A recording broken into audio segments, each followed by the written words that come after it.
Kumusta mga idol? Ito na naman, meron na naman tayong ibabahagi sa inyo. Isa na naman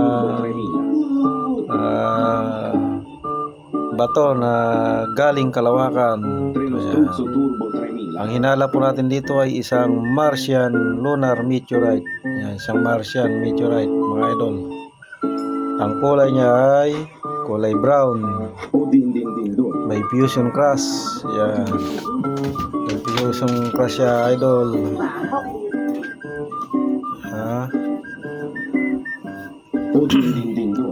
Tumitimbang po siguro ito idol ng mahigit 1 kilo.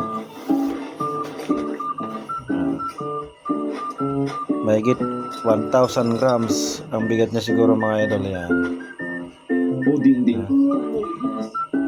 Ito siguro mga idol may may bahagi pa siguro to, kaya lang hindi natin nakita yung bahagi niya. Diba sa ano?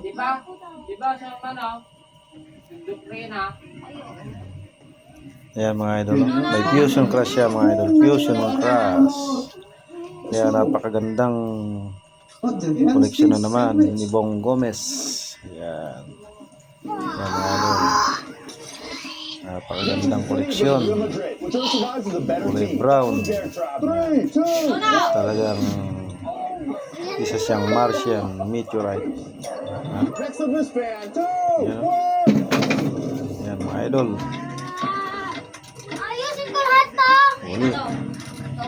Nakadiscover na naman tayo ng ganitong uri ng bato ng galing Kalawakan. Itetest natin mga idol kung ito ay didikit. Pagka ito ay dumikit sa magnet, posible po na isang meteorite. Yan. Tingnan natin mga idol. Ayan yung magnet.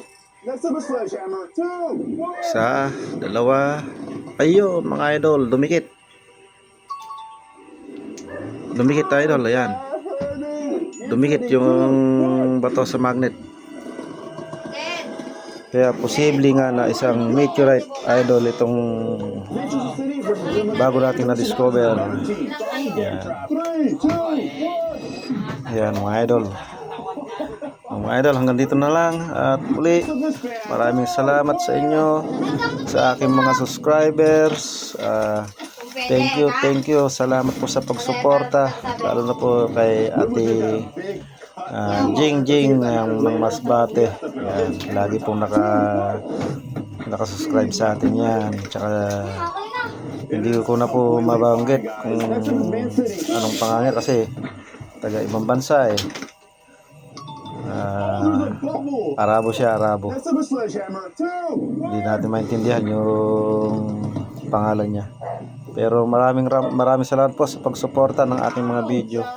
Ayan po, at marami pong salamat sa inyo. God bless po mga idol. Ayan. Bong Gomez Stone Collection.